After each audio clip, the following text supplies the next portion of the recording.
all across the lands as their relationship has soured. War is rumored to be afoot, and in the Stormlands, you know that Boris Baratheon, uh, leader of the Stormlands, has publicly supported Rhaenyra's claim to the throne, given the promises set forth by her father, Prince Viserys. Now, you all, House Greymane, have to make the decision of what will happen next. What will your story be? And what will happen with your rival house, House Valen, as the tides of war begin to shift and emerge? With that, we are going to start the story at your castle, where we have Lord Greymane currently taking roost, so to speak. This is the moment for you all to kind of introduce your characters and say what your characters would be doing. It's a nice summer day. The winds are breezy inside of the Stormlands, as they often are. With that, who would like to kind of describe what their character is doing and, just tell us a little bit more about themselves?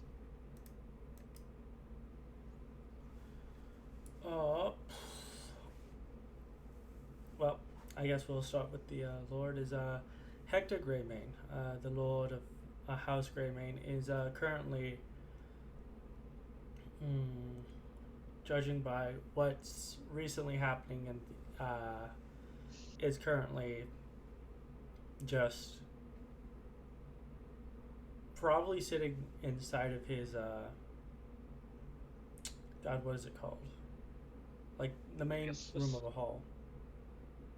Like just the Great Hall, so yeah, the Great Hall. Just sitting inside the Great Hall, dealing with the more or less day-to-day happenings of his lands.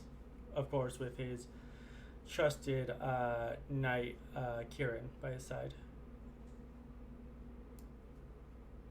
All right, great.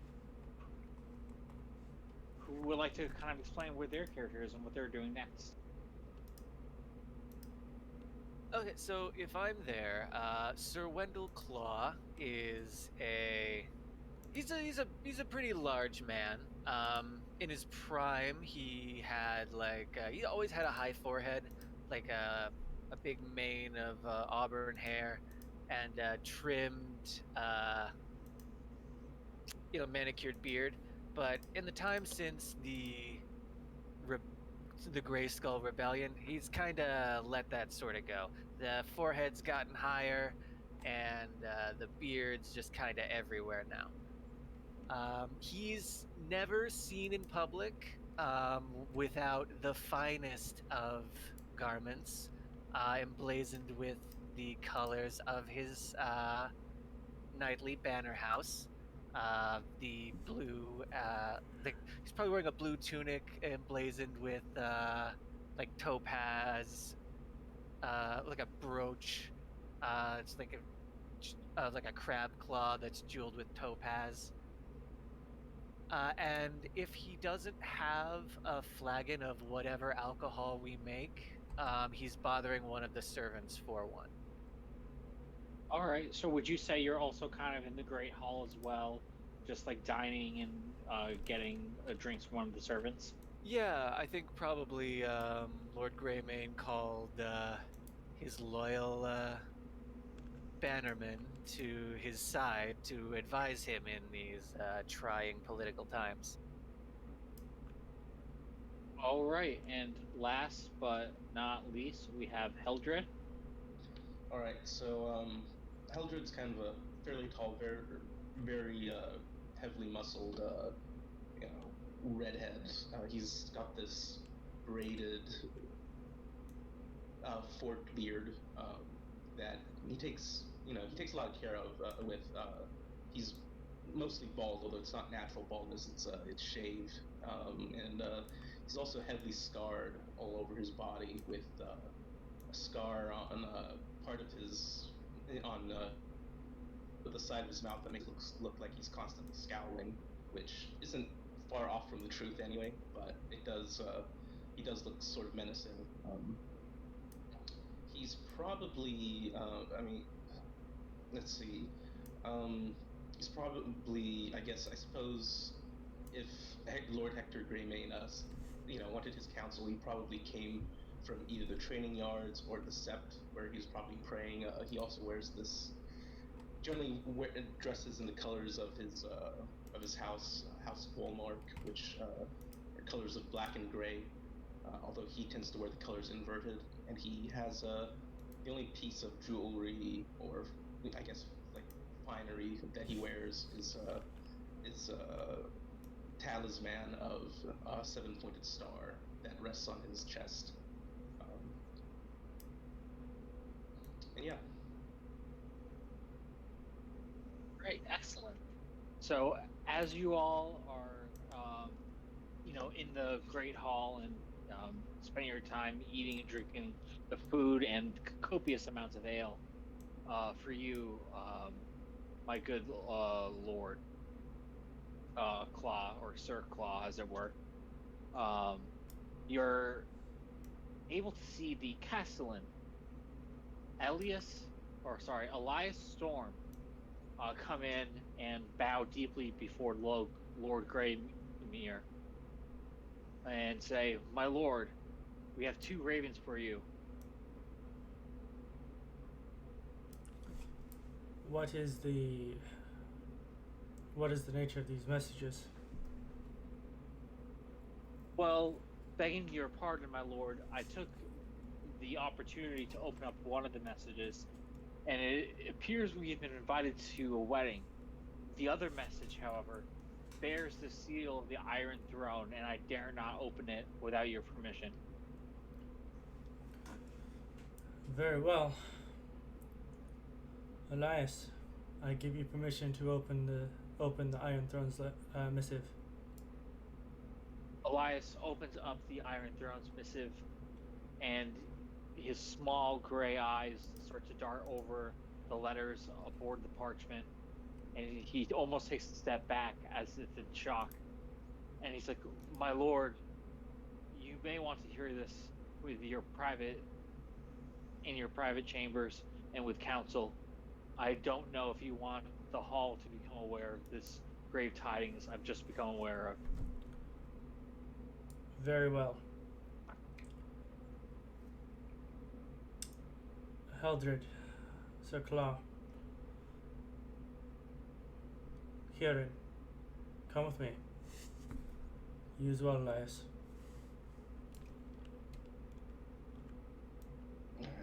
Heldred is just gonna kind of finish this cup of wine that he was drinking, and stalk after Greymane into his chambers. When Sir Wendell is going to take the flagon of mead or wine that he is still drinking and bring it with him into the chambers. Is this about the wedding? I do love weddings. We should go. Depending on what this missive from the Iron Throne says, we may not be attending any weddings. Disappointment. So with that, you quickly move over to your private solar, which is like a sitting room. And Elias Storm takes the door, shuts it, puts his ear up against the door as if checking to see if there are any eavesdroppers. And he says, "My lord, may I read the scroll aloud to you?" Lord Greymane, it begins. "Long live the king. King Viserys is dead, and King Aegon is now Lord Protector of this realm.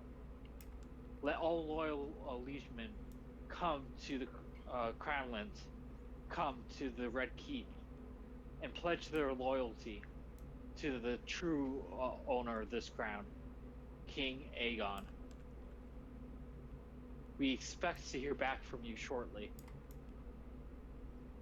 Send a raven of your coming so we may know we can count you as a loyal lord to our house, or fire and blood will follow."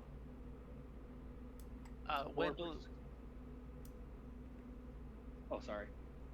No, sorry. I was saying Wendell hears the contents of the note and he just starts to get up and checks behind like curtains or tapestries or whatever to make sure nobody's in here. Like looking out the window, making sure there's no one eavesdropping because this is a thing you don't want anyone to hear.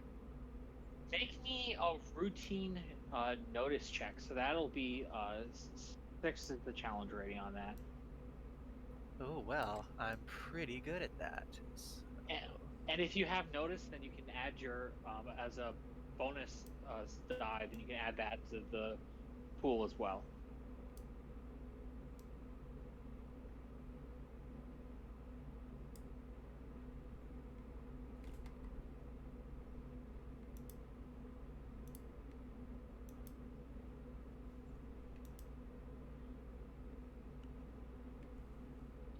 Heldred's gonna ask. Aegon is the heir. I much attention to goings on in King's Landing, but wasn't it the princess who was the heir? You know, Princess of Dragonstone, Rhaenys or something of the sort. Rhaenyra? Yes, that's Rhaenyra. So I rolled a 10, basically. Okay.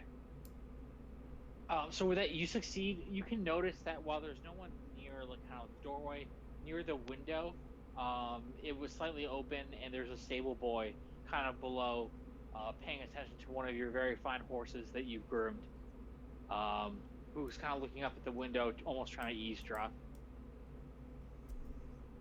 I make a note of that boy's face and shut the window.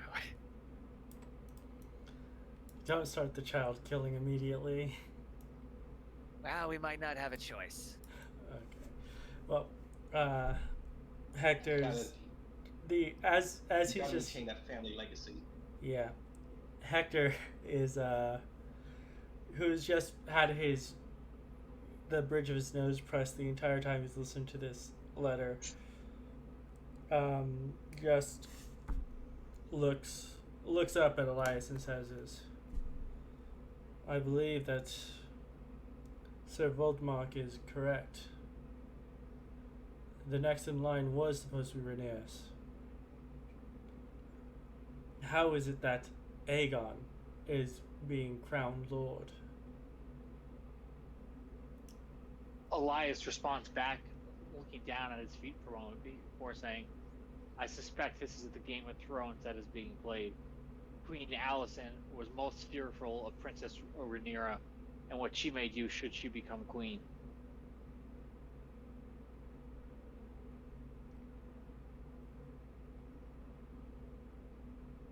I have no doubt that Lord Connington has also been given the same invitation. If you would like to call it an invitation, my lord, to me this seems as more of a command rather than a mere invitation. Fire and blood, that's what they signed this Raven's message with, my lord. This is the dragon does not make requests. When are they demanding when are they demanding your presence? Elias looks over the parchment and says they wish to return Raven to know when we're leaving at once, but they expect us to make our way to King's Landing within the month, sire. How long would it take us to reach the Connington estate? Give me 1 second. I'm just pulling open my map here real quick.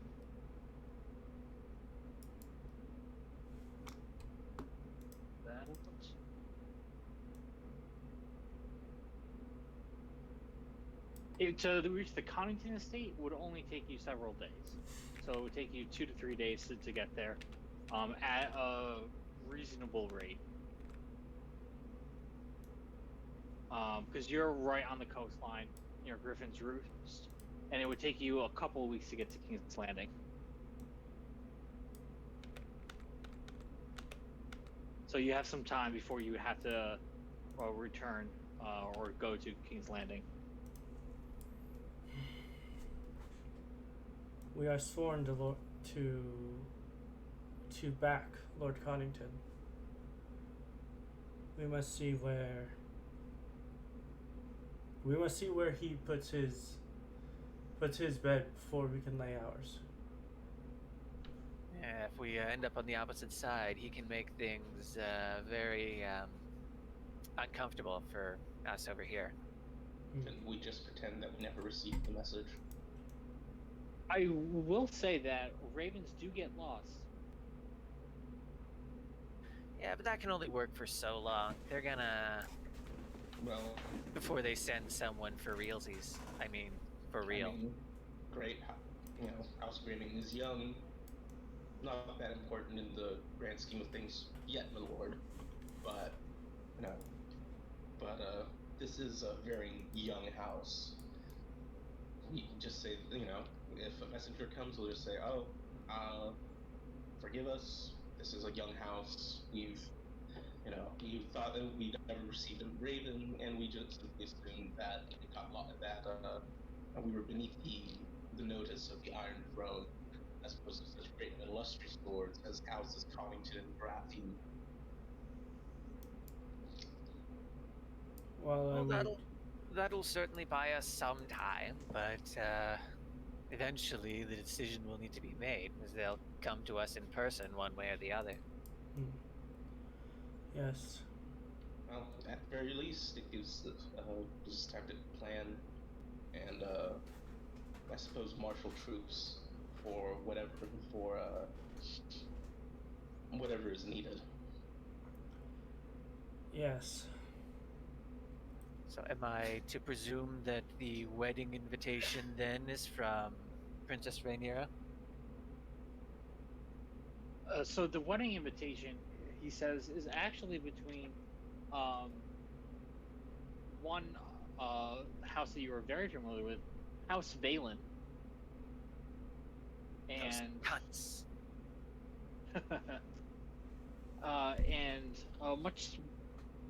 and a house very familiar with you, House Connington itself. It is an attempt to ease some of the ill will that has been happening. So this would be between, let me double check here, a knight within House Connington service, Sir Kevin Manning, and Sylvie Valen, one of the daughters of House Valen. And the invitation is for Griffin's Roost. Which is the Connington Castle, right? Correct, yes. Well, So I presume while we're there, we'll be able to feel out we'll be able to read the room. yes. This should be a good opportunity, at least, to discuss this issue with Lord Connington. It will be. Elias, send a raven back to the Iron Throne. Tell them that we do intend to attend the coronation of the newly crowned Aegon. And send a raven to Claw Hall. Tell them to send my finest wedding suit. We will figure out where we stand at the wedding between Valen and Connington. And we can send another raven afterwards. For now, we will play it safe. I do not risk to be caught within the grasp of a river and a rock. But while House Greymane is young, we do have moderate influence as well as a very defensible position within the Stormlands.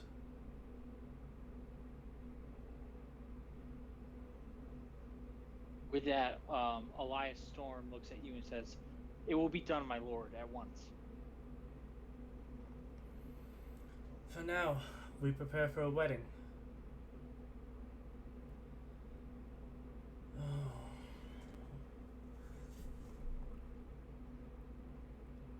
Have one of the men bring a destrier from the stables.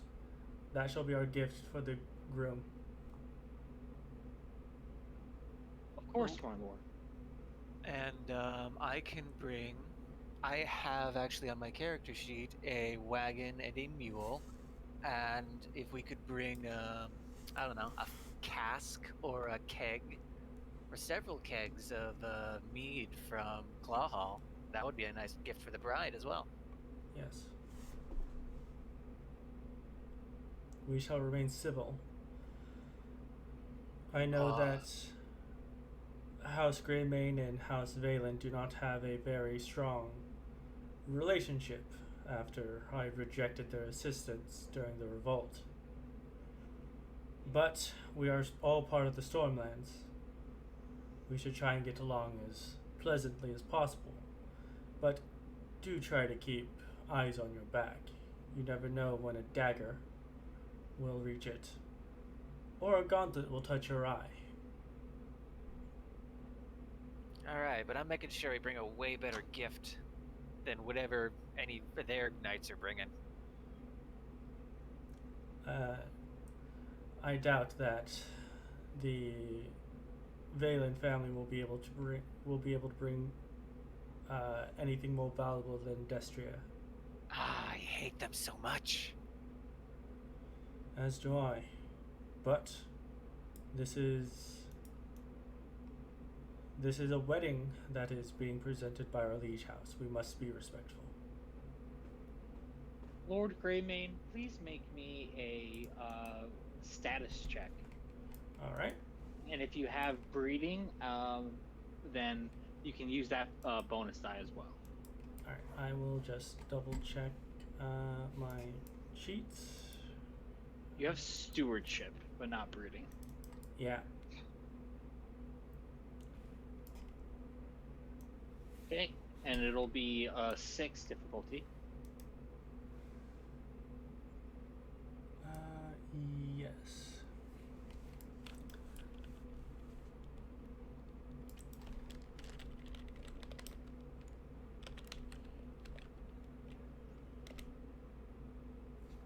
That's Oh, 17. excellent. So with those degrees of successes, you can tell that while it's certainly not unusual for Lord Connington to host a wedding between one of his knights and a lady of another house, it is highly unusual that you'd only get a week's worth notice. Mm. And it's not even that; it's only a few days' notice. So there's something off about this marriage that you can already tell. Kieran, I will need you to stay prepared. There's something strange about this wedding. As well as try not to sleep around.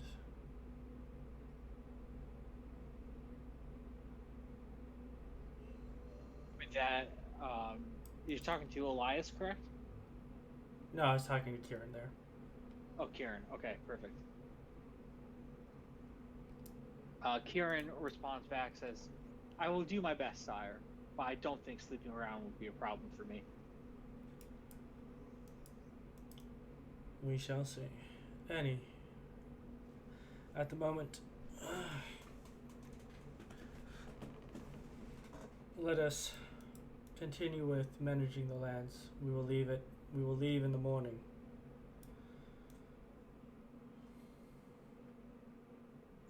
All right, perfect. So Elias has taken his leave at this point. Kieran is still with you, Lord Greymane. Is there anything else that you all would like to do before you make your departure for the wedding? So this sounds more like I'm gathering my troops to tell them what we're doing in secret wedding and not a secretly murder everyone wedding. So can I send for my daughters? That sounds like an opportunity to introduce them to potential networking and have them keep an eye on people for me. That is a very smart idea. Yeah, you're only about a half day's to a day's ride. So certainly, Raven would be able to get that message to your daughters, and it would be rushed, but they would be able to be prepared in their finest clothes for this wedding. Yeah, okay. Bringing me a big ol' cask of mead, my finest donkey, and my 3 lovely daughters. Each more deadly than the last. Lovelier, I mean. Yes. Hector will also prepare his son and daughter for the voyage.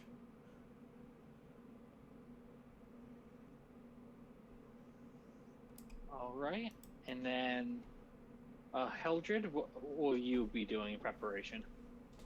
Well, Heldred is just Master of Arms. Is he expected to bring like a gift, or do all guests bring a gift? In this case, it would be your liege lord, Sir or Lord Greaymane, who would be expected to bring the gift, as well as his bannerman. So it would not be expected that you, as Master of Arms, would bring a gift. You would be there more so for the protection of your liege lord, and as a member of his household.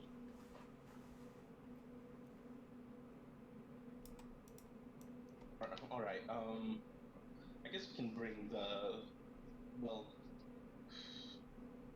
No, do we need to bring any? Hmm. Well, I guess it's currently fairly safe. We don't need to bring a lot of men or anything like that, right? We can just leave all of our men at the castle. Just like a small contingent of quote unquote honor guard. Yeah. So let's say like 5 to 10 men, just as guards, I suppose. Yeah. So some of the personal guards for Lord Greymane can certainly be rustled up, and they would be able to be ready by the time you left the next day. All right. And then for Sir Claw, I presume that you are ordering your forces to stay at your castle. Yeah, like certainly the garrison. I'm not bringing the ships with me unless we're sailing up to Griffin's Roost. But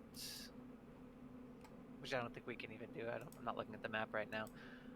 But yeah, just like maybe one group of infantry just to like look fancy. All of my most I line up. I have everyone lined up, and I get everyone in the shiniest uniforms sent over to look really nice. So like, but the Okay. equivalent of one like platoon of infantry. Okay, one platoon of infantry, and would those be? I'm just looking at your house, kind of like your sailors, your from your garrison, your guerrillas. Oh, sailors, I guess. Yeah, that makes It's what I perfect sense. got. I also just dropped in the general chat an interactive map of Westeros, so you can see where Griffin's Roost is. I mean, we could technically sail there, I guess. I don't know if that's faster or slower. It would probably be slower with the amount of preparation sailing actually takes. Horses it is then. Yeah, I have a wagon myself, so as well as a stock and like 3 different horses. Yes. Leave the sailors, bring the gorillas, and they'll just be scouting and hiding in the woods as we travel. All right. Perfect. So you're gonna have basically like 100 gorillas with you. Are you bring the full gorilla force then? Enough to be hidden and travel swiftly. Let's just get it over with. All right. Yeah, sure. You can definitely bring like a couple dozen. Yeah, that sounds They like can, a good amount. That's a they big can. retinue. It is, flexing. Remind House Phelan who's in charge. All right. So you all make your preparations, and you are able to quickly. I will say, narratively, House Valen is right across from Evanfall Hall, which is on the island of Tarth. You're all more towards your pass on the coastline area, and a little inland for Lord Greymane, in between Storm Ends and Griffin's Roost. Okay, that looks good. Um, and so with that, you make your preparations and you depart for Griffin's Roost. The weather is fair on your journey, and nothing really seems to slow you down. And soon before you stands the tall white towers and castle of Griffin's Roof, where Sylvie Valen will be marrying Sir Kevin Connington, a knight, or Kevin Manning rather, a knight in Connington's service. That's a crazy like match too, isn't it? He's marrying one of his daughters to the not even a son of Valen, but like one of their knights. Yeah, she is a third daughter. Well, also I figure Connington is kind of a major house compared to the Conningtons are one of the major houses of the Stormlands, whereas the Valens are more on our level. So Yeah, the yeah. Valens are marrying up. So it's like even more precedent for like the this. It's a really weird situation. It's like this is all done in great haste. Yes, like you said, there's something off about this wedding. Like I mentioned earlier, that it's, as you said quite accurately, being done in the most great haste.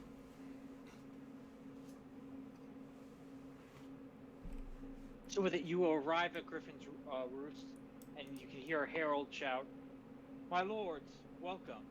Welcome to Griffin's Roost. I trust you had a pleasant journey."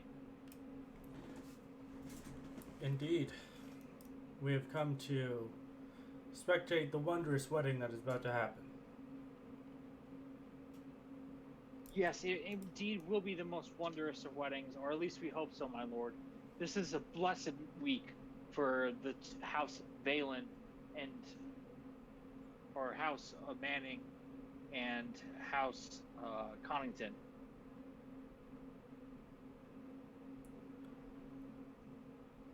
With that, It'll be even happier once we get our gifts in. So if you could show us where we can put those, we'll get out of the way of the portcullis here. I'll just lean over to Wendell and ask him, "You think their wine's better than your mead?" No. He looks at you deadly serious. Is like, no. Want to go test the veracity of that statement later? Of course I do. If you're asking, he's been drinking a skin of what he's been telling everyone has been water this whole time, but it's not. It's definitely not. Of course. Let's park this mule and get you some delicious oats, boy.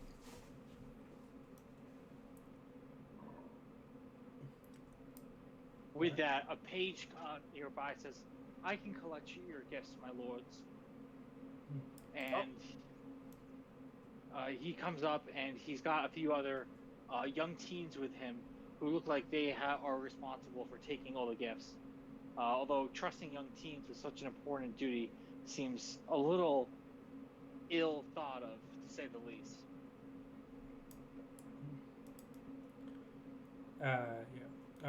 Hector will just gesture for his servant to hand over the reins of the gesture, and says, "Be careful, boy. These horses are more valuable than even the most expensive of meats." Of course, my lord. And you can hear him say "my lord" instead of "my lord." So it seems like he is not one who grew up in a noble house. And Wendell will go up to the boy, and he'll pull out a knife and say, "Now you listen to me here, boy. I'm going to be weighing this mead later, and there's 3 of them, right? Yeah, there's 3 total. And if there's any more than 3 flagons of this missing, before I give it to the guests and the lady, the wedding party, I will personally cut your fingernails off with this." So like he's giving them leave to like take a little bit off the top, but not too much, or I'm coming after you. Okay, I see you. The boy just kind of gives a childlike grin and says, "I understand you, my lord." It is good stuff. He's being very generous letting you have 3 flagons. It's all marketing. Half of business is marketing. Letting them know about your product.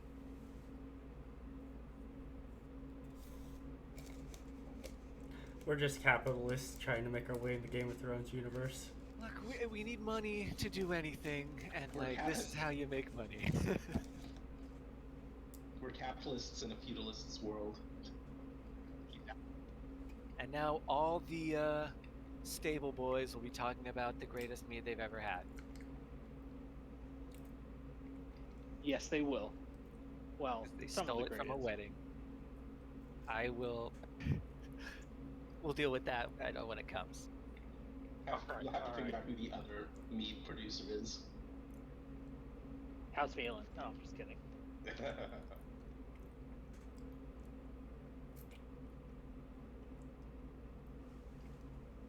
Alright, I guess we're supposed to go pay our respects to the bride and groom before the wedding.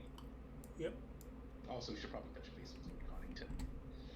And certainly change into my wedding clothes. I have one of the servants drop a big trunk for the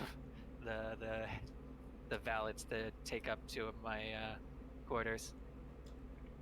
When they're running, oomph, you can hear them lift up your trunk and kind of give you the side eye, almost as if you brought way too many clothes with you. That concept is alien to me. I don't know what you're talking about.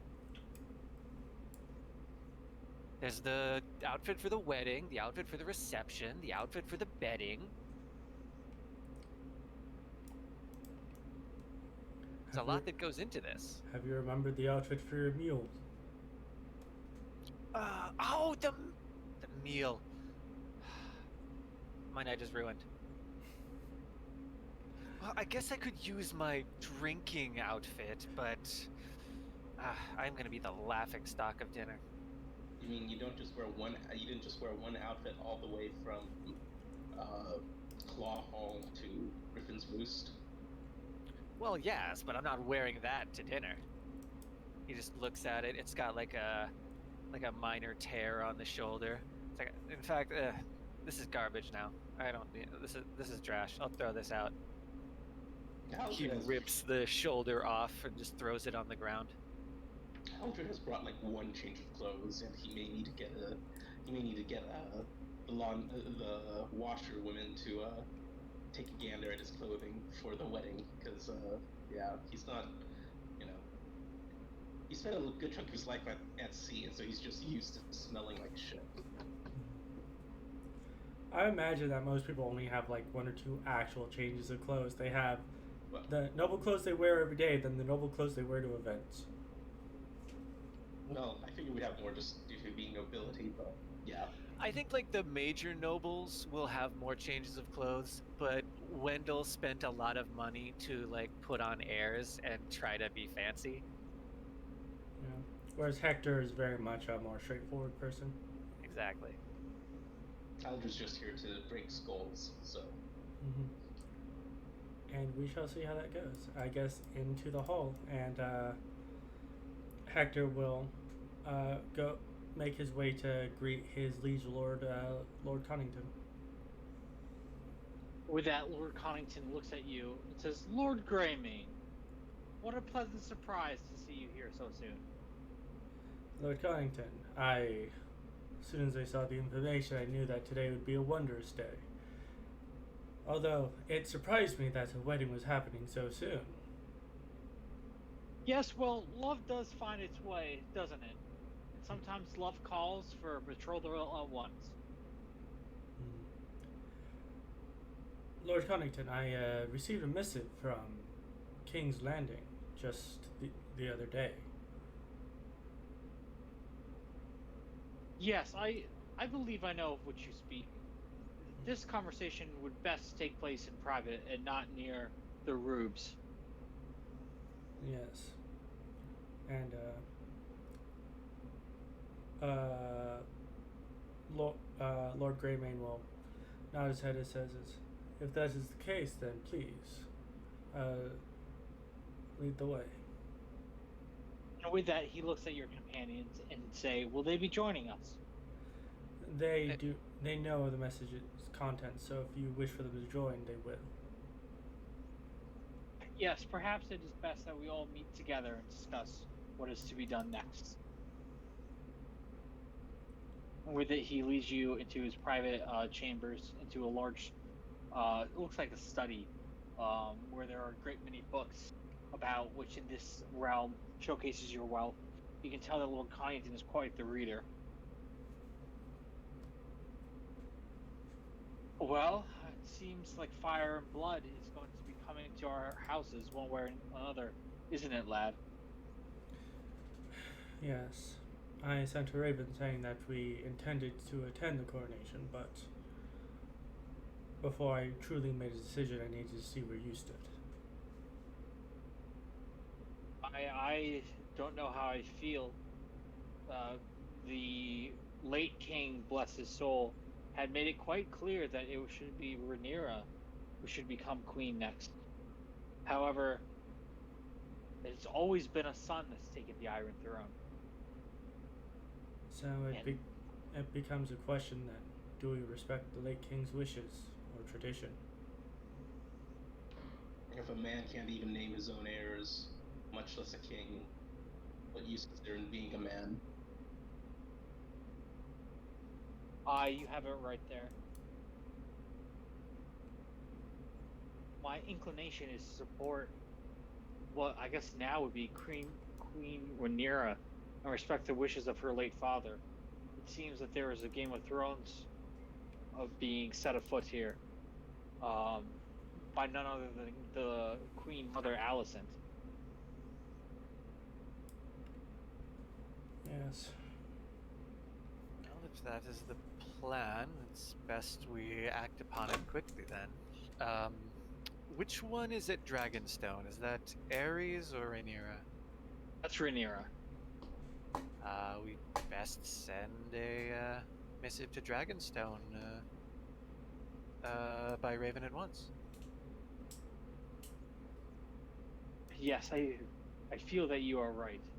We must support the Queen. And with it, he kind of gathers himself and says, "Now, let us look forward to this wedding between Sylvie Collington, one of my dear daughters, and one of House Valen's knights, Sir Manning. Let us go to the feast." Wait. I thought it was Sylvie Valen and Kevin Manning. Yes, you're right. Sorry. Yeah. I misread my notes for a second. There we go. Yes. Well, it would appear that a great storm is coming. But for now, we celebrate. Let us worry about the troubles of the lands tomorrow. I wonder where that old boar Baratheon stands. That is his name, right? Boar. Yes, I believe it's Bor. It's either Bor or Boris. Let me double check real quick. No, I was making a pun. I was saying boar, like Boor. Oh no, I know. It's just funny because they actually did at one point have someone named Bor as well. That is, his parents must have hated him. Yeah, there was a Bormund. Yeah, that's Boros' father. Yeah. But yes, so we have the Lord Boris, who, as I kind of mentioned earlier in kind of the prelude, he was a vocal supporter of Queen Rhaenyra, or at that time Princess Rhaenyra. Oh, good. So we haven't completely broken canon yet. We'll get there, though.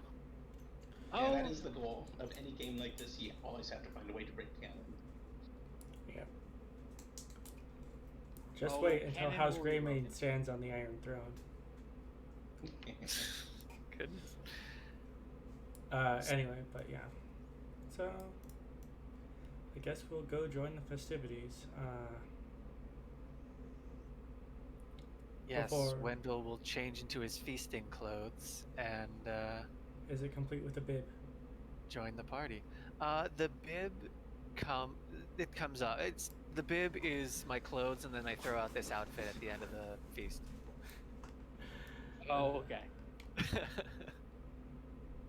So the feast is tonight. The wedding is going to be tomorrow. Just so you all know. Got it. Pre-wedding feast, wedding, then Post-wedding. post-wedding feast. And a bedding thrown in there somewhere. Yeah, let's fill this game with feasts. I'm gonna send my daughters to mingle, and I'm gonna eat everything. What are everybody's children's names, by the way? Because I figure they're, even if they're not like super important, they definitely have, some narrative importance. So. And if you could put that in the general chat, that would also be great for me, so I can refer to it moving forward as well. I wrote it down somewhere. Let me find it. I guess I should also pick out my wife's name. Yeah, she would definitely be in attendance. I, for some reason, assumed you were just like, eligible widow or bachelor.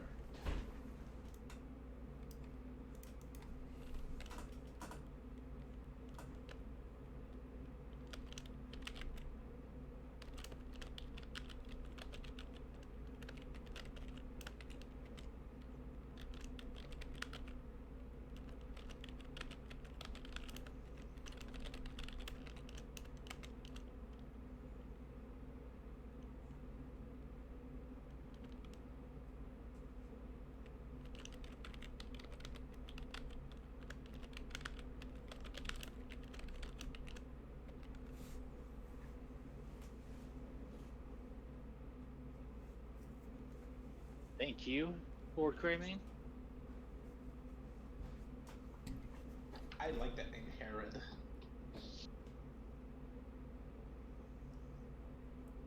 No, it's a good name. And he definitely won't be a villain in the next generation. And thank you, Sir Klawe.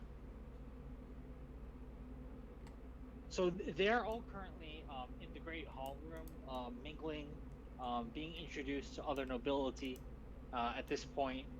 Really just doing the typical to and fro that nobles from other houses would do.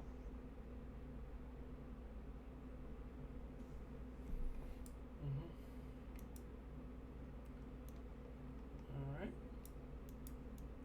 I will pull a flagon of something off the table and drink to access. Oh, right. You can see at the very front of the room, there's onions baked in gravy spread throughout the tables, wheels of pale, sharp cheese, more than enough ale and wine, especially for Sir Klawe. Plenty of roast beef, turned on a spit that's been marinated with spices and crusted with salt. And at the head of the table, you can see Lord Connington himself, along with the bride-to-be and groom-to-be.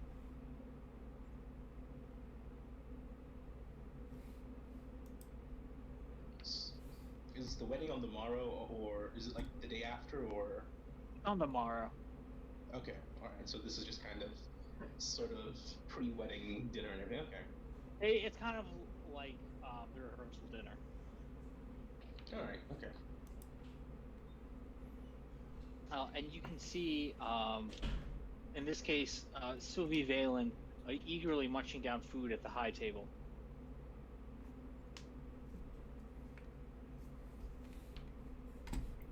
I want to ask if she's, if she's on the chubby side or not, but I feel that might be a little, slightly, I don't know.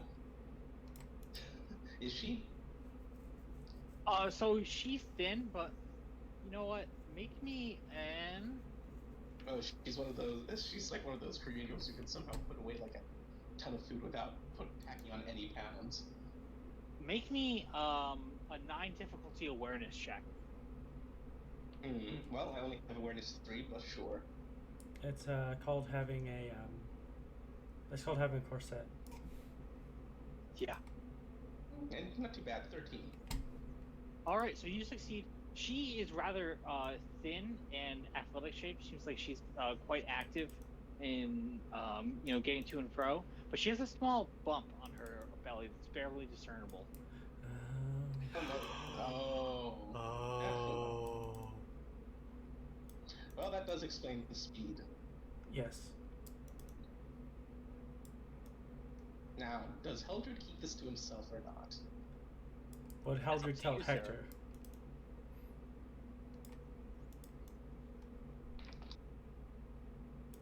Because if he tells, if he tells anyone, it'll probably either be Kieran or Hector. Kieran because they're of closer status, and gossip between status is more common. Yeah. I'm assuming Heldred doesn't know that Kieran's a woman, right? No, the only person, as far as I am aware, that knows that she's a woman is Hector. And I'm assuming you're close kin, like your son, daughter, and wife. I'm leaving that one up to the GM. Okay. Eldred's gonna kind of he's gonna nudge Kieran, like, because I doubt he's sitting up with Hector Greymane. I mean, he is a noble, but he's not exactly like super high in the hierarchy. So he's just gonna kind of nudge Kieran, go, I guess that explains why why the wedding's happening so quickly. Kieran goes, wait, what exactly? You don't notice and he's gonna take one of his big sausage fingers and just kind of gently point towards just eating, she's eaten enough for two, if you know what I mean. He's just kind of very gently, he's gonna very slowly sip his his wine. Oh. In a goblet that's way too small for his big hands. Well, this is most distressing news then. I'm just going to assume Sir Kevin got a little frisky, I suppose. Congratulations to him. She does seem to be a very pretty, to make for a very pretty bride. Yes, that she is. Don't worry, we'll find you a nice lady like her, in the near future. Have you looked at Sir Wendell's daughters are mighty fine. A little on the young side for me. I like a more mature, statuesque woman. But you should definitely think about courting one of them. The thought had not even crossed my mind, to be honest with you. Oh, well, now it happens, and you can thank me later when you have many, many children. And then you say, yes, Uncle Heldred was, was the inspiration behind this union. Oh dear, Kieran says, and with that goes back to their food. He's gonna just kind of slap Kieran on the back, sort of like, one of the good old lads, and just, go back to his food.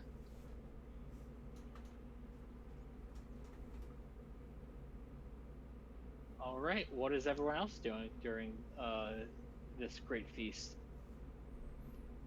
So, Sir Wendell, wherever he's sitting, he's talking to the people around him, and I don't know, I guess doing close-up magic to entertain the people around him. All right. Like making bread rolls disappear, or like pulling knives out from behind a guy's ear.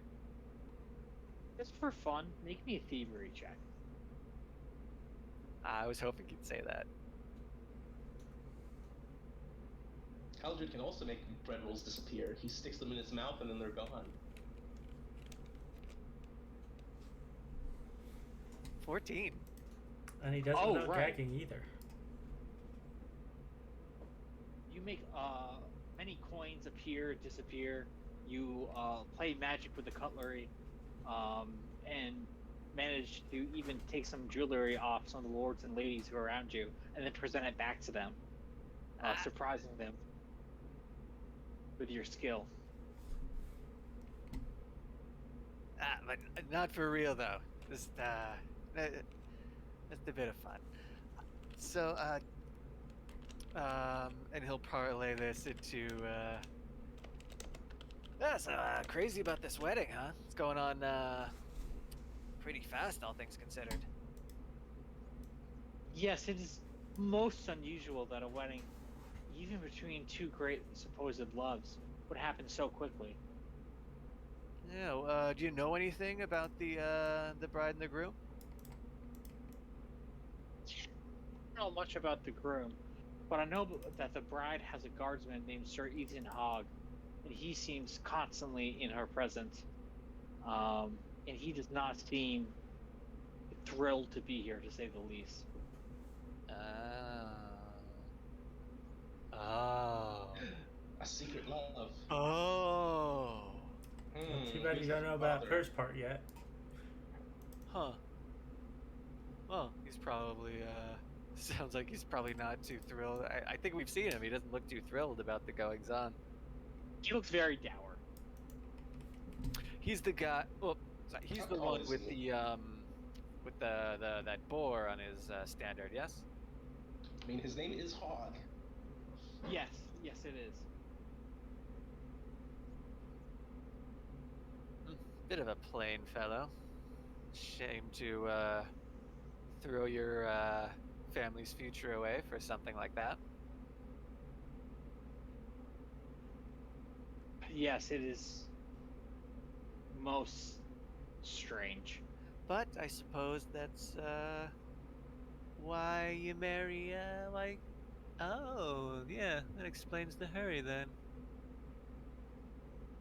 You want to nip those tendencies in the bud, I guess. What tendencies? They Oh, seem not to be following you. Oh, well, sometimes people people you work closely with over an extended period of time, there can be a tension that develops and feelings that start to develop that aren't always useful. So yeah, it's best to just cut those relationships out before they grow into things they shouldn't. Well, I think what you're suggesting here is that Sir Hogg, landed knight, would risk his station for his protectee. I mean, certainly it is true that once she ends up marrying Sir Manning, that she will lose that protection to be underneath the protection of Sir Manning's household. But I just can't imagine that he would act out of his station. No, you're right. Probably not. That's just looks like I've had too much already, right? Yes, I think you've had one too many meads. I should talk in a more fantasy voice, but yes, I will endeavor to cut back slightly. No, you won't. No, I won't. He looks directly at the camera. I won't. And yeah, Hector's actually socializing with the other lords, and eventually makes his way to the groom and is going to speak with him about the unusual quickness of this wedding. All right, how would you like to introduce yourself to the groom? Yes. He'll just come up to the groom and he'll say this. Greetings, Sir Manning. I'm Lord Greymane. No need to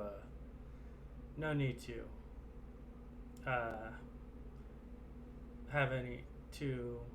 This is an informal setting. You do not need to make note of status here. He says, "Thanks a lot," as he's munching down on some board.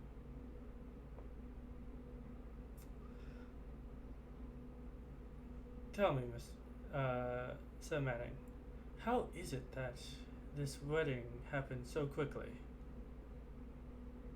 Well, I love my dear Sylvie so much, and I met her 6 moons ago, and just one thing led to the other, and we've been riding every day, and I've been visiting her, taking her out on horses, and well, it's just love. And I just couldn't wait any longer. I didn't know when we would get married, but she suggested this week when I spoke with her at the beginning of the week. She wished not to spend a single moment not in my arms, and with that, this wedding then occurred. Is that the case? Yes, it is. That. I'm sure there are no other motivations behind this at all. It is very strange that House Valen would allow one of their daughters to go to House Cunnington, to go to a night of the Cunningtons. I'm sure that, I'm sure that there's more details that you would be willing to share with the proper amount of mead. And he offers him a flagon. It's a bunch. I was getting low on my mead. And he eagerly starts drinking it. Now he appears a little tipsy. Let's go ahead and I'm not gonna make it go into full-blown social intrigue, but make a persuasion check. Yeah. Alright, would bargain or seduction apply here? I don't think seduction. No, seduction wouldn't work, but bargaining may work depending on how you flavor it. Yeah. Yes.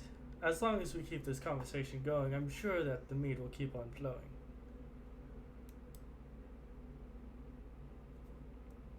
And he says, aye, that sounds good to me.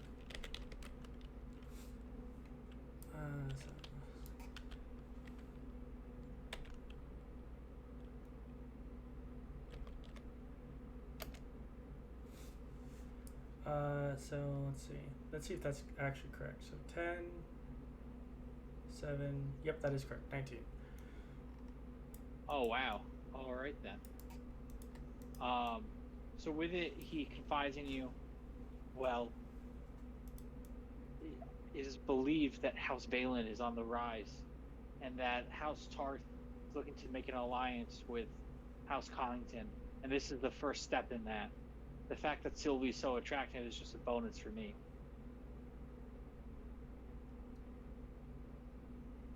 Is that so? And Hector will look will look over towards the bride and says this. She certainly is a beautiful woman. It would not surprise me if she was coveted by those in House Valen as well. Oh, I don't know about that. House Valen is looking to build alliances.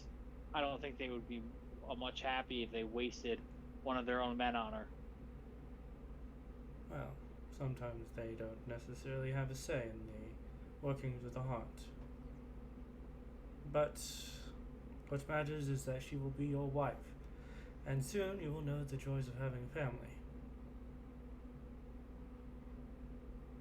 Yes. We will have a great many children, whether she's ready for it or not, he says. Oh my. Bro.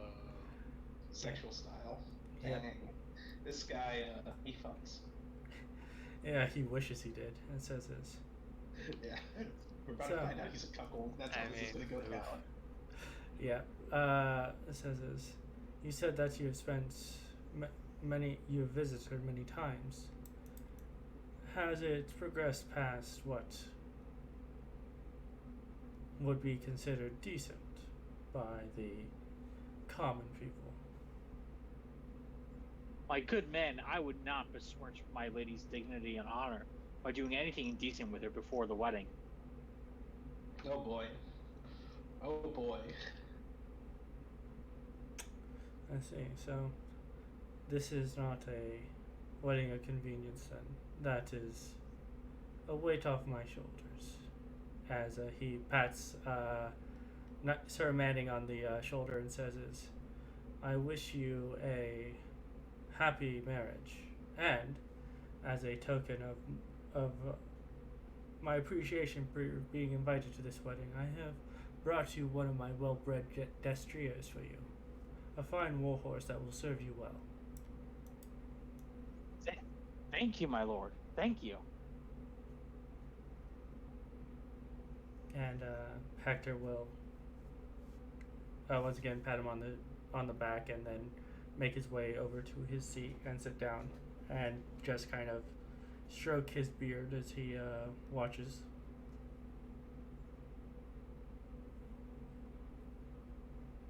All right. As the feast comes to a close, Lord Connington comes over to you, Lord Hector, and says, "There's going to be a boar hunt with the groomsmen tomorrow. Would you and your companions wish to join us?" Yes, it has been a long while since I joined in a hunt. I believe it will be the perfect distraction for the times to come.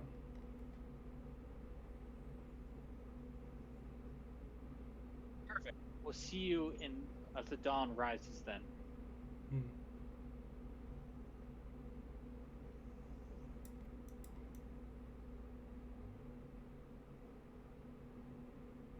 And with that, is there anything else you all would like to do before the day of the wedding?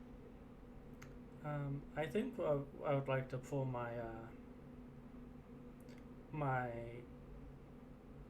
I guess retainers is the best word for all of you. Yeah, that would be That's the right word. Sounds right. Yeah, pull my retainers together and see if they've managed to discover any information. Well, if I dare say, if I'm not mistaken, I think the bride has been fucking that pig knight.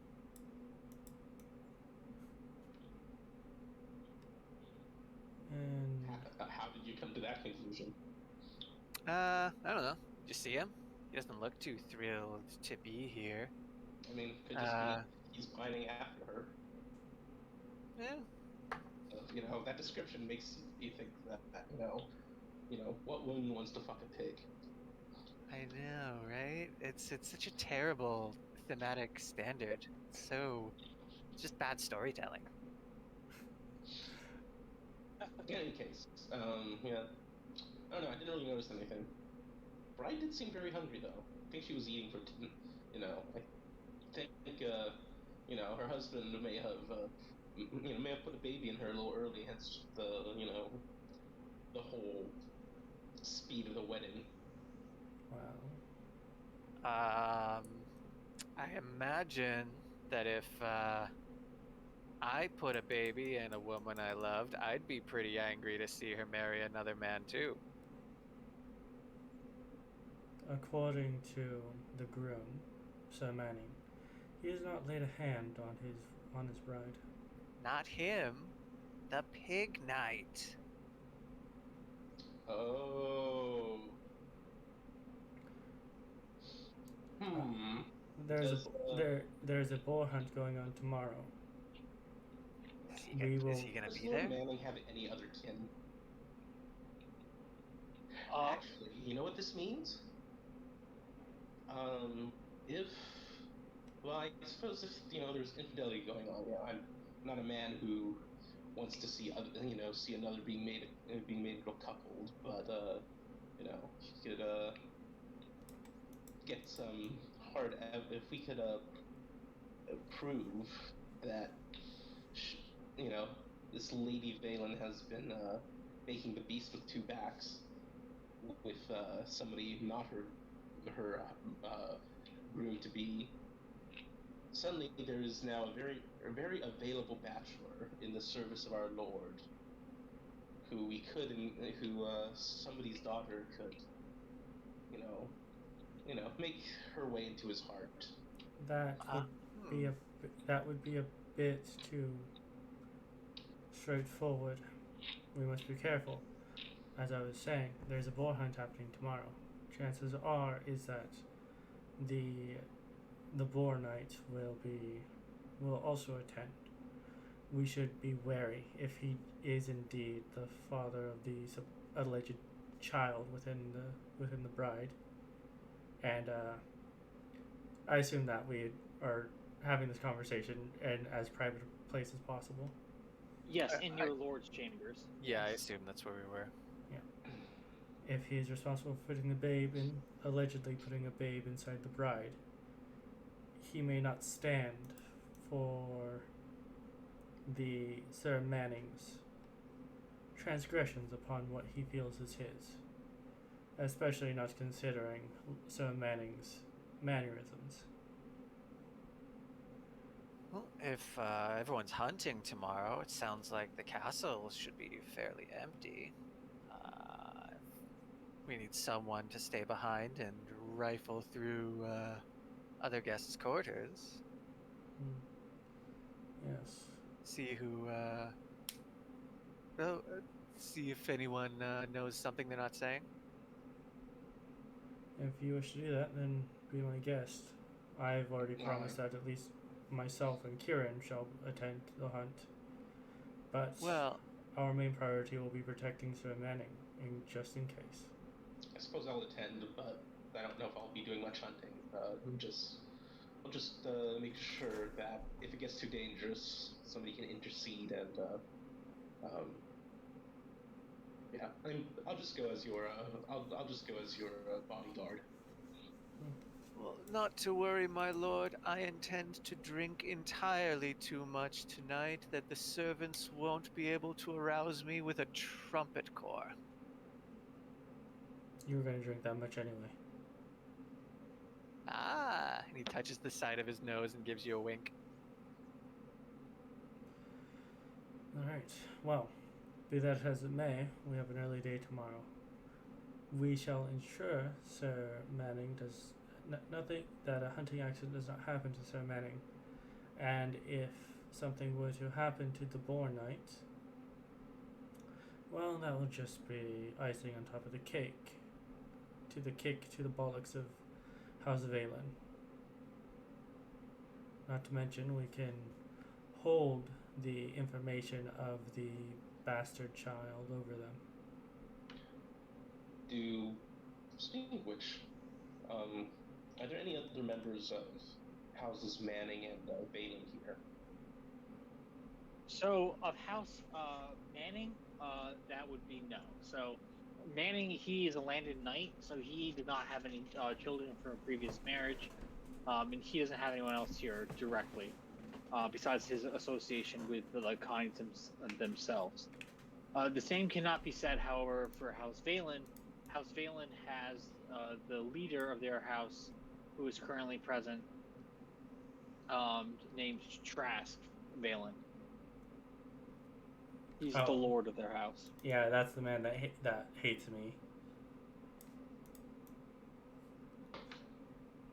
Okay, I just wanted to make clear my intentions at this point, so there's no confusion. That I think it's important that if we find out that this is that something happened, this is knowledge we have to bury and make sure nobody ever finds out about it, so it doesn't embarrass our liege lord. That seems like the right way to go with this. I don't feel like this is something we should expose unless we can somehow work it to our advantage. Yeah. I mean, we could use it to blackmail the Valens. Yeah, basically it'll work as blackmail to the Valens. Oh, we're blackmailing the Valens, not the Conningtons. Mm-hmm. Yes. This would besmirch their honor more than it would besmirch anyone else's, because it would mean that their daughter is an infidel. The girl's the Valen, right? Okay, names. Yeah. Sorry, I'm caught up. Oh, you're good. Yeah. But yeah, so it's just Sylvie and her daughter, right? Trask. Yes. Okay. All right. Okay. Well. All right. Well. Yeah, I'm good. Everyone else good? I think so. All right. So the night passes quickly as you all softly fall asleep upon the goose feather blankets and comforters within the protection of Lord Conningson's household, when you are awoken by a page knocking on all of your doors saying, "My lords, it's time for the great hunt." Hector, who had been getting ready, puts on his hunting garb and gets ready to go out on his corsair.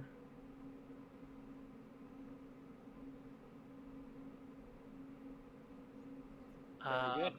Wendell's gonna reach for one of the flagons within reach and just chuck it at the door. He's like, "Be God!" Heldred's gonna slip on into some decent clothing, and he's gonna bring his long axe, just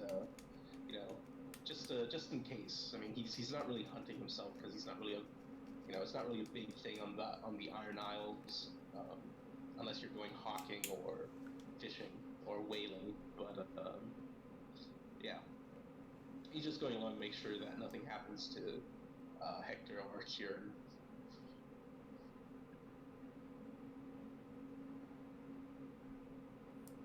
Is it? Yes, who is probably also there. Is it a faux pas to wear armor to a hunt? It would be very unusual. Yeah.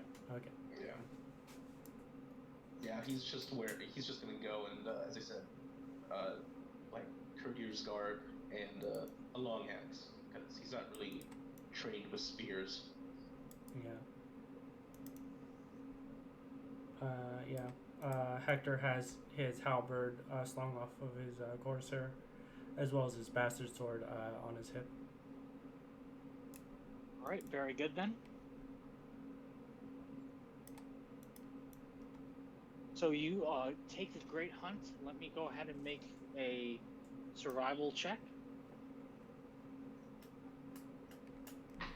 All right. Everybody? No, this is the lead hunter who's with you all. Okay. So I just made that roll. So you are able to quickly find the foot tracks of a great wild boar. And you can hear the scraping of wood against the tusk of the boar nearby.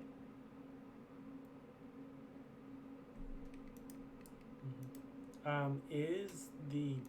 Is the protector of Sylvie here, joining us in the hunt? He is, and Sylvie is on the hunt as well. She is just riding along with y'all. Obviously, she's not participating in the hunt itself. Yeah.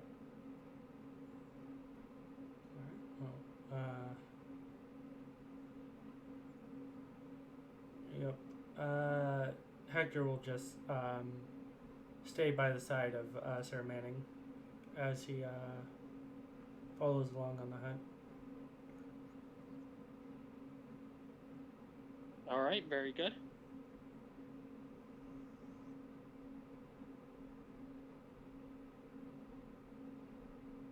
And the other two?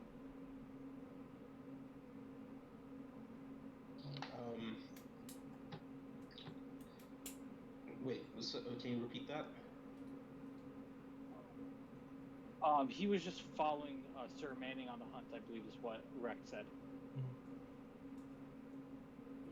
And I was just saying, you can hear the scraping of wood against the tusks in the distance by what will most likely be the boar, by the track marks that you've been able to find so far. Well, Heldred's gonna, shoulder his axe, but he's not gonna do anything. He's mostly here just for extra security. That's about it. So. Hector will say to Sir Manning, he says, "You are the groom this day, and it should be you that has the honor of taking the first stab at it." Why, but of course, I will most certainly be happy to take down this boar. And you can see a mighty longbow on his back.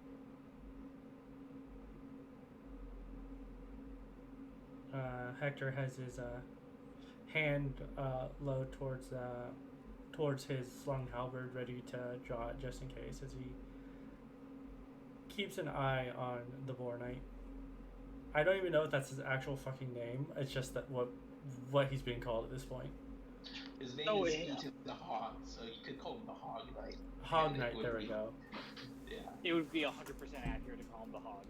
I'm intentionally getting it wrong to diminish him as a person. See, here's the thing though, a boar sounds way cooler than a hog, so if anything, you're talking him up.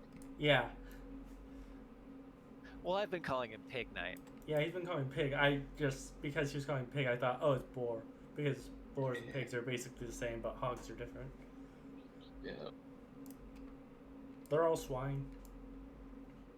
Yep. But yeah, Hector's keeping his eye on the Hog Knight, and he is staying by Sir Manning's side, and Kieran is probably staying by Hector, and then Sir Claw is doing something. He's dragging himself out of bed long before everyone's left. Going down to the kitchen, getting like whatever they're cooking right now before the feast, and then he's gonna make his way to. He's gonna figure out where the Hog Knight's quarters were, and like rifle through those if I can. All right. See if he wrote anything down. Make me a thievery check to break into the quarters.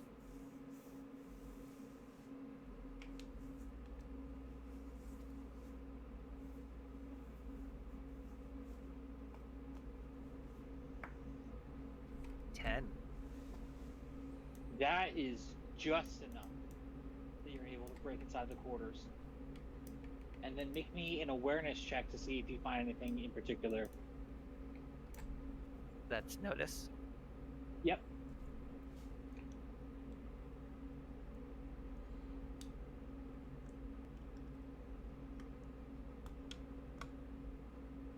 So that's 17.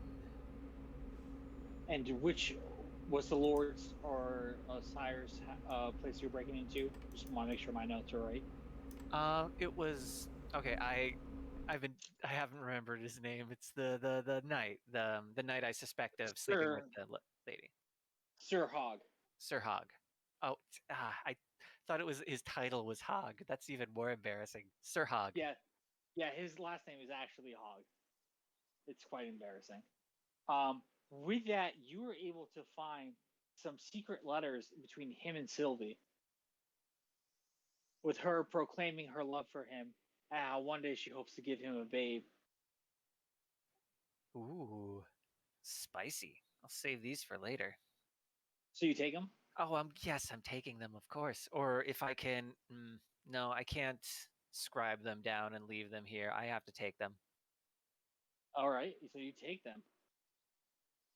Let's see. Anything else? Anything like maybe a handkerchief of hers that she might have given him? You can see that she gave him one of her handkerchiefs, yes. Nice. One of her tokens of gratitude. That's going in there as well. Any like loose coins lying around? Or does he have any like anything to drink? He's got a half-filled cup of wine next to his bed table. I'll finish that. This man. Yeah, unless there's like something fancy or nice that I would like. Let's see. Well, that's pretty good evidence. Yeah, I'll finish I'll down the rest of the flagon, put it right back where it was, and then yeah, take those two things and just check out. All right. What else would you like to do? Because I know we spent some time with the other group. Ooh, okay. Would it be a knowledge underworld to like sort of network with? What would it be to network with the like the servants to sort of see if they've heard any rumors? That would be a status roll. Okay. Or persuasion. So I'll allow either persuasion or status. Would that be charm? Yep. So, okay, as I'm leaving the room, I see like a serving woman coming with a pitcher of water to like refill basins or whatever. Is it, excuse me, miss, I make sure the door is closed and locked before I was, could you tell me anything about the man who lives in, who stays in this room? Let me just give that a quick roll. Well, let me see how I do before I put any spice on it. All right.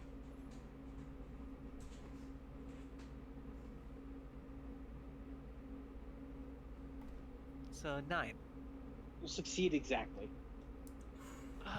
My dearest lady, I was hoping you could tell me anything you might know about the man who stays in this room.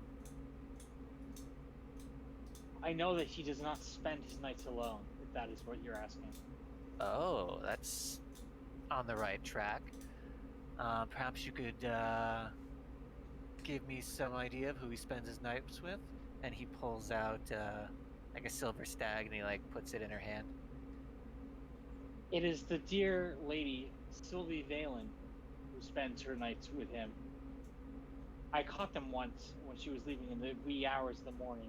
She said she was just merely seeking his counsel, but I believe otherwise. Oh, boss, if you're talking, I can't hear you.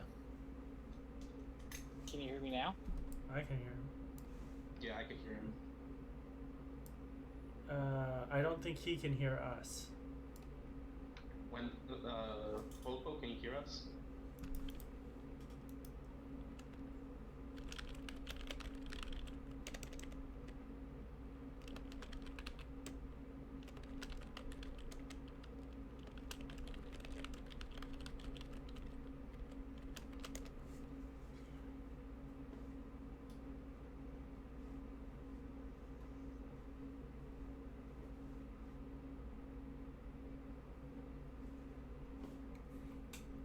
Man, first session already. Oh, he's gone.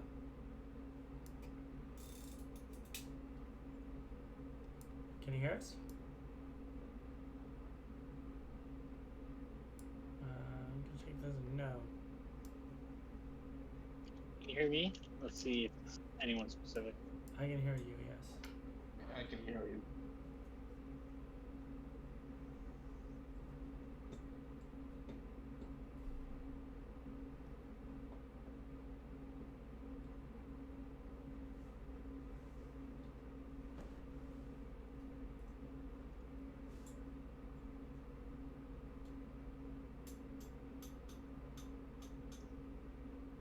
Well, anyway, as I was saying, first session and already uncovering adultery. It's definitely a Game of Thrones game with adultery in there. Yep. At least it's not incest. I No, mean, I'm that's just just the par way for the course. You know, unless it's Targs involved. So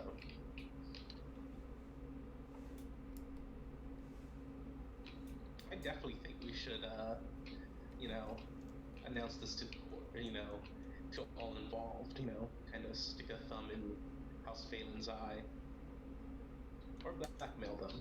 But you know. Are you there? Okay, yeah. Sorry, it wasn't. It was dumb. Like my headset's weird. Like just the vibration of moving my head sometimes just jiggles the volume knob till I can't, Oh. can't hear anything. All right. I was just saying that the maid that you were talking to says that she caught them, the lady leaving in the wee hours of the morning. And she was merely seeking his counsel, she said. I'm gonna love the look on Heldred's big dumb face when I tell him I'm right. It's gonna be great. My dear, you have been immensely helpful. Okay, this is probably also a pertinent question. About when did the visits stop? Oh, well, my lord, she has always enjoyed the affection of Sir Hogg. It's not uncommon for him to come to and fro from her room for the past several months, I would say. Oh, even still, even recently. Oh, why, last night, in fact, my lord. Fascinating. My dear, you have been a delight, and you have provided me with nothing but loyal service. This is for you. And he'll hand her like a little bag full of 5 silvers. And this is for you. And he'll hand her 2 more to say, and this is for your silence. With that, she puts a finger on her lips and then walks away, smiling at you. So I've given her like 8 of my silvers right now. Yes. I'm just, that's mostly for me. I'm bad at math. Yeah. Yeah, just mark it on your sheet. Fascinating. That Ironborn dick's gonna be so, like, he's gonna look like such an idiot when he finds out I was right. This is all paraphrased. He's saying this in a much more lore-appropriate way. Yes, I figured. And, he'll see what's for lunch. You have roasted pheasant. Excellent. I'm gonna have some of that. And more mead, why not? Or wine, let's switch it up. All right, so you down some Dornish wine, in fact. Ooh. Huh. Man, Dornish wine ought to be illegal. You really should. With that, let's go ahead and jump back over to the other group. Yes, yeah, let's do that. So with it, your group gets closer and closer to the boar, and you finally spot it running against a tree.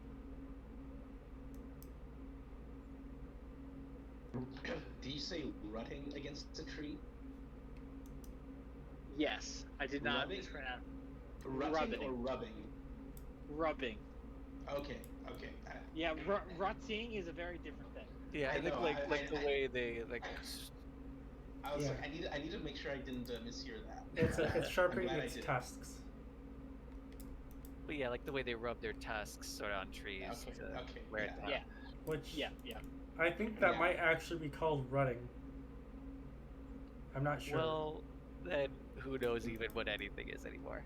Yeah, because that, I mean, I was going to say, that sounds like a great way to have a very angry board charge in Yep. all in its business. Anyway, Hector will say is, if you fire now, you should be able to get it before it has the chance to run. Of course, you could intentionally miss and enjoy the thrill of the chase. And With that, sorry. And I just remembered that I do have a trained hunting dog, or a trained hound at least. Yes, you do. So with it, he is going to go ahead and fire his bow, and he smiles at you and says, "I will fell this beast with one fell swoop."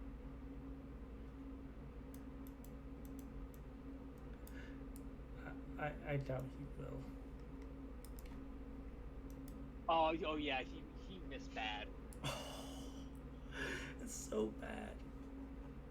Wait 1 second, I messed that up because I only took Wait. the very best one, so it should have. Yeah. Oh yeah, no, it's So how many was he supposed to keep off that? So you're supposed to keep 4. Okay, so that is a 12. 12. That is enough to hit it. And his arrow strikes true, but it lands in the boar's side, and it starts to bleed. And looks up angrily at all of you, and begins stomping its feet down on the ground. And it gets ready to charge. Let's have folks make agility checks, and if you have quickness, that'll also be used as well for initiative.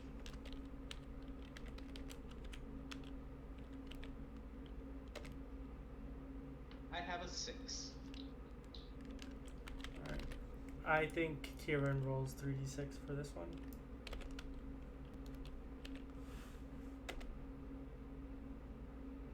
Oh, okay, Kieran has a 12. I have a 7. Or has a 15. Jesus Christ, Boar. Or rolled very well. Why does the boar have 2 bonus dice to agility? It has quickness. Yeah, that's understandable. Then I will roll for our good Lord Manning. All right. All right, off we go. So up first is going to be the boar. The boar is going to stomp its hooves and is going to run and charge at Sir Manning's horse and try to gorge him as it swings its tusks wildly, going to and fro.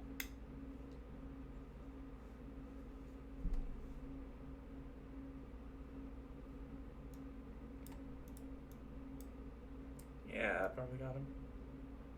Yes, it manages to gore him in the leg. His leg is impaled by one of the tusks of the boar, and he falls to the ground with a cry.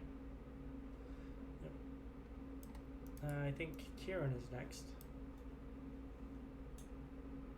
Or... Yes. Would you like to go ahead and roll and act for Kieran in this Yeah. particular instance? I think that's how it is. I think like you still roleplay Kieran, but I'm the one that rolls for Kieran. Right. Or else they wouldn't have made me make an entirely new character sheet. Very true.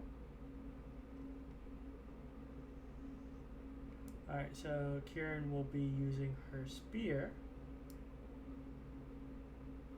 And that is 6 plus 1.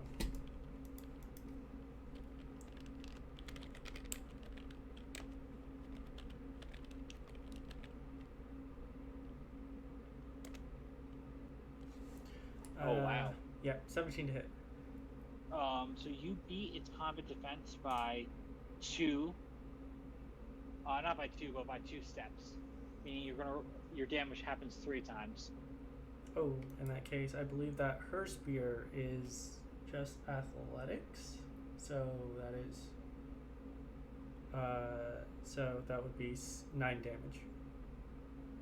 That, between that and the previous wounds, is enough that Kieran looks at the boar steadfastly, and as it moves towards her, stamps it right down its throat and into its gut.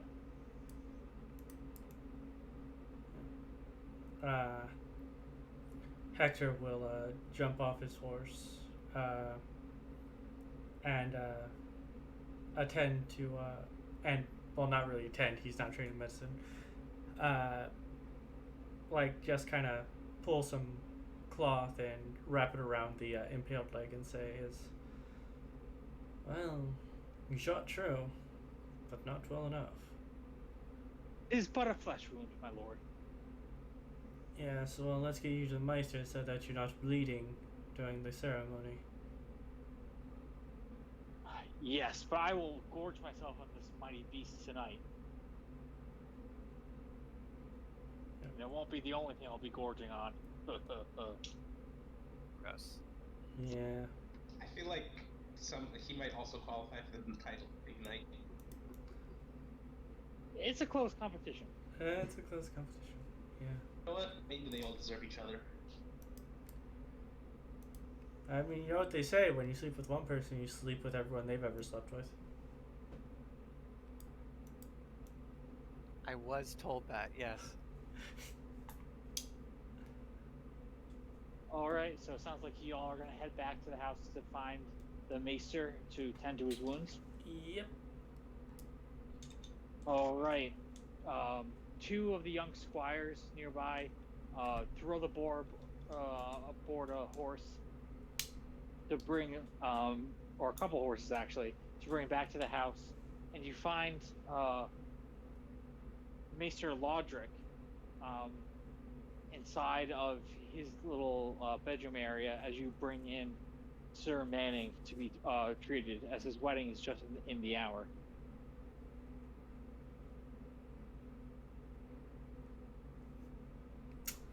That's gonna be... Hector will tell the Mises, and I don't think I need to tell you this, but you might want to work quickly or else the groom may miss his own wedding. course, I will work with the uttermost haste.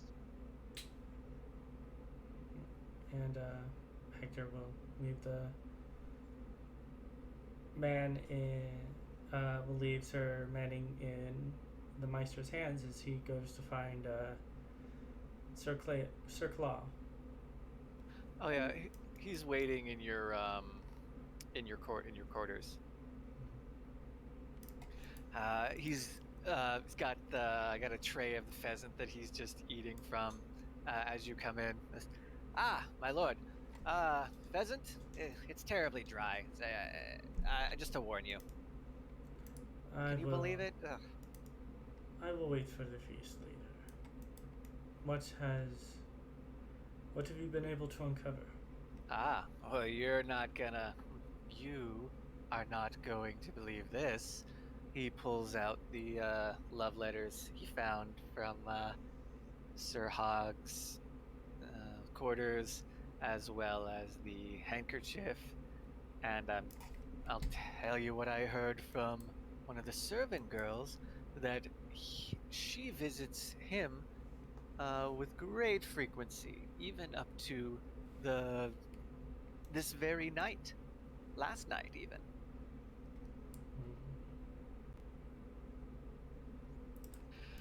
I think Sir Knight has been made a cuckold. It is. Yes, it does appear to seem that way.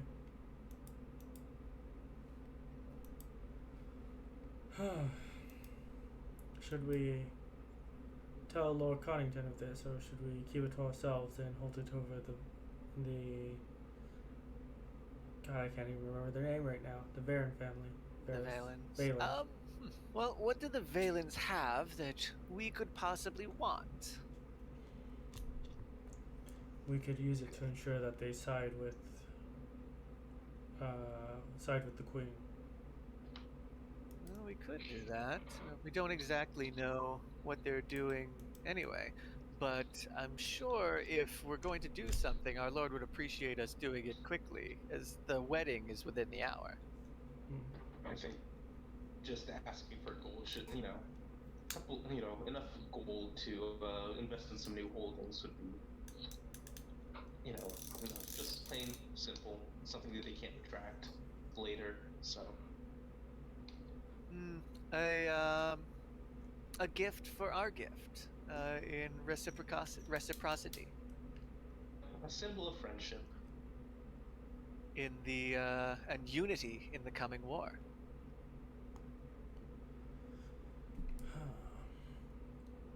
Lord Valen is not the biggest fan of me, but I will speak to him and see if he will see reason.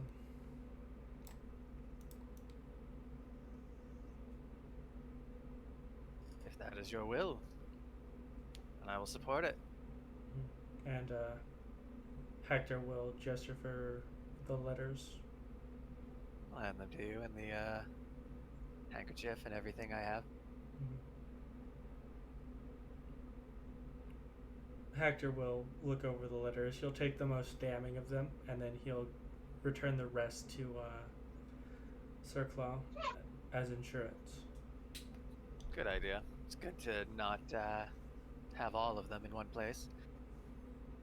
And he will go to find Sir Valen, not Lord Valen. All right. So it takes some chattering with some of the servants, but you're able to find Sir Valen alone in his quarters, putting on his finest wedding day attire for his youngest daughter. Hello? Oh, it's you. Lord Valen, no need to look so enthusiastic about our reunion. I come Yes, well, bearing a gift. what gift would that be? At which point, Hector will approach him with the letters in hand, wrapped in the handkerchief, and hand it towards him. What is the meaning of this? What foul trickery is this, This is no trickery. Greymane? This is no trickery, Galen. And I do not want to. I do not wish to stress our relations any more than they already are at the moment. But what you see here is the truth. It is what I discerned from talking with the groom, as well as what one of my men was able to discover. At moment, there's a very close circle that knows of the contents of these letters, as well as what your daughter has done. I, as a olive branch, per se, will not let anyone know of what has transpired to keep your family's honor where it is, but we will. I'm sure that you have received the missive from the Iron Throne. Yes, I have. What of it? I would urge you to consider not to go if you had been considering it already, as well as a small finder's fee for this information. All right, we are gonna do a intrigue.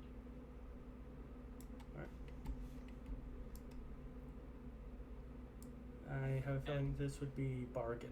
Absolutely. What? Sorry. Bargain? Yep, I will allow bargain in this particular instance. His attitude towards you is unfriendly. Yeah. I figured. Hold up. Let me. Does authority do anything about that?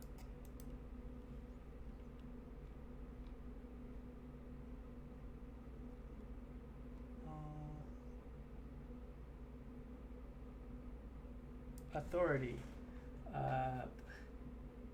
So, what was it towards me? It was unfriendly. Unfriendly? Yes. So.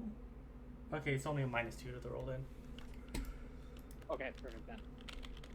So what we're gonna do first is we are going to.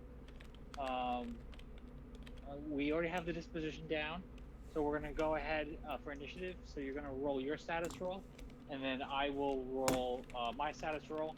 And if you have anything inside of reputation, that would be the bonus side. That would be news. Alright, I do not, but I do have head of the house, but I assume he does too, so we're looking at a +2. Correct.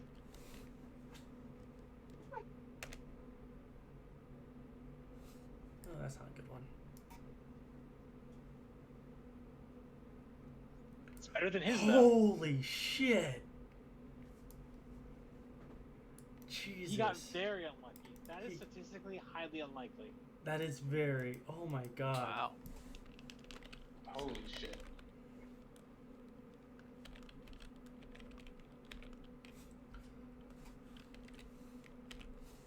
Alright. I'm just going to roll my persuasion. Yep. Oh wow, you are on fire, my good sir. Ouch. So you beat their intrigue defense by 10, so you succeeded with 3 degrees.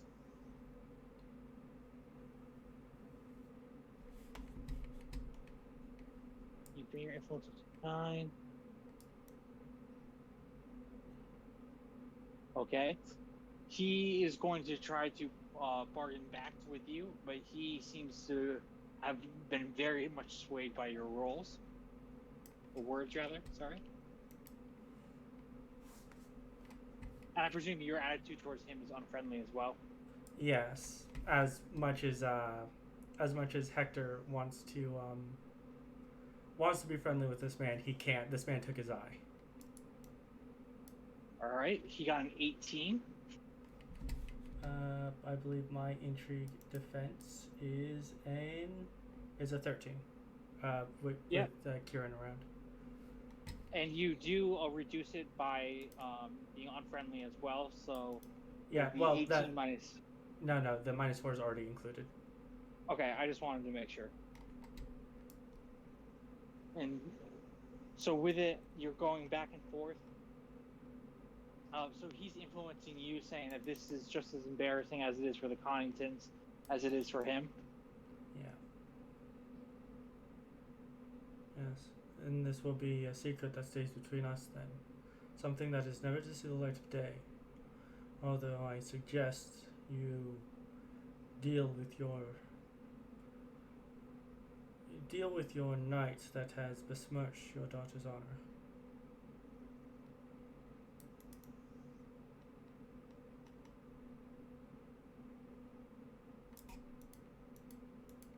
So with that, are you just looking basically that neither of you will speak of it? Yeah, neither of us will speak of this. And you should probably ensure that your man does not act on his emotions in the future, one way or the other. Yes. He will soon find himself at the end of a long walk off of our coastline. And, besmirching my daughter's dignity. How dare he? Hector nods and he says, I will say the one thing that he hasn't revealed yet is the bastard. Okay, he has not revealed that information. No, okay. he's not. If he did, that would make things a whole lot worse. But he'll keep that in his back pocket in the future, years to come, probably. All right, very good. As he he doesn't put out his hand to shake because he knows that these men that the two of them are far past being able to shake hands cordially. And says, I hope that in the future our houses may become closer in the trying times that come. Long live the Queen. Perhaps. Long live the Queen. And Hector will leave.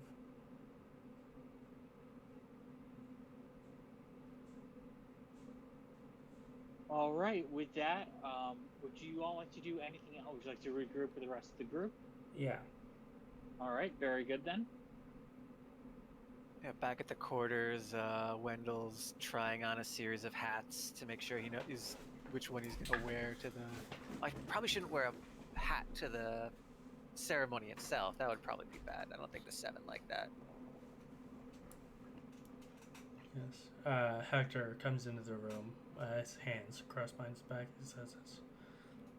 I have made a deal with the Valens. None of us shall ever speak of the contents of those letters, but he does not know of the bastard. Ooh, very well. So, how much gold did we get? I'm pretty sure that we'll figure that out later. Okay, well, as long as there's an amount. Yeah, there is an amount, and it's probably being sent as we speak. Several money units worth of gold. Yeah, several wealth. Excellent. Well then, I suppose there's nothing to do but enjoy the festivities. And, oh, make sure you tell everyone to try the mead. Of course. That's our ticket, baby. That's our ticket, my lords.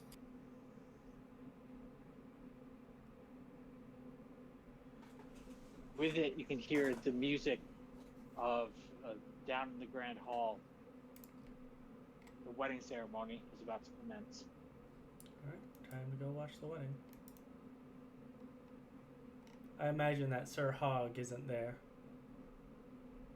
You do not see Sir Hogg in attendance, which is quite interesting, given how he is very close, one might even say, to Sylvie. I mean, is it that strange? He doesn't want to watch the woman he loves get married, so... Yeah, but his duty as her protector supersedes that. Is the thing. That's why I was double checking. This man is already dead. Well, I hope so.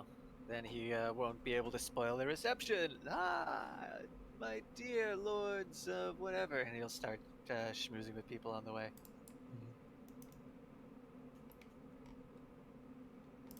With that, the wedding unfolds. Great white dresses are seen by Lady Sylvie, soon to be Valen, soon to be Lady Manning. She looks almost shocked that she's there herself at this wedding. Almost as if she anticipated something happening. They go. Oh, sorry. No, I was saying, she was expecting to be stolen away, and it didn't happen because we got the man killed. With it, I was hoping for a throwdown so that Heldred could get some action in. action shall be had in other sessions as well. I promise you that. In due time. With that, they take their hands together, make their marriage vows to one another.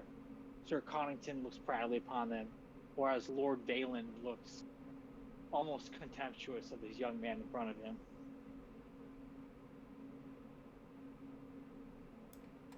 With that comes the betting ceremony. We are not going to roleplay the betting ceremony. That is where I will draw the line as me as a GM. But needless to say, the betting does happen.